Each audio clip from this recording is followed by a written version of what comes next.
নমস্কাৰ দৰ্শকসকল আপোনালোক সকলোকে অমূল্যবাণীলৈ স্বাগতম জনাইছো।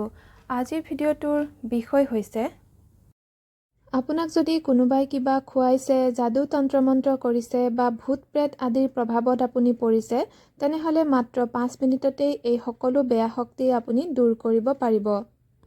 উপায়টো কৰিবৰ বাবে আপুনি পানীৰ গিলাচত পানী ভৰ্তি কৰি ৰেডি কৰি লৈ পূজাৰ ঘৰত ৰাখিব। আপুনি গা ধুই পৰিষ্কাৰ কাপোৰ পিন্ধি ল'ব আৰু এই উপায়টো আপুনি কৰিব লাগিব বুধবাৰে।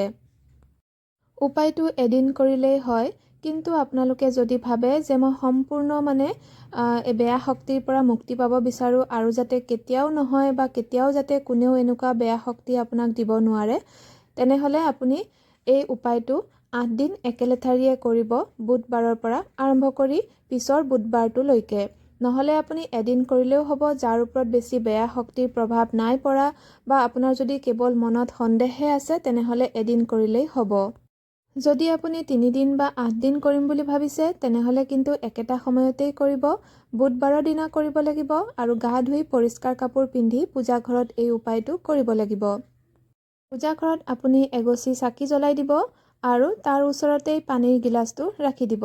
এতিয়া আপুনি মই যি মন্ত্ৰ ক'বলৈ লৈছোঁ, চিত্ৰত দেখা এই মন্ত্ৰটো আপুনি 21 বাৰ জপ কৰিব লাগিব আৰু 21 বাৰ আপুনি পানীৰ গিলাচটোত ফু মাৰিব লাগিব।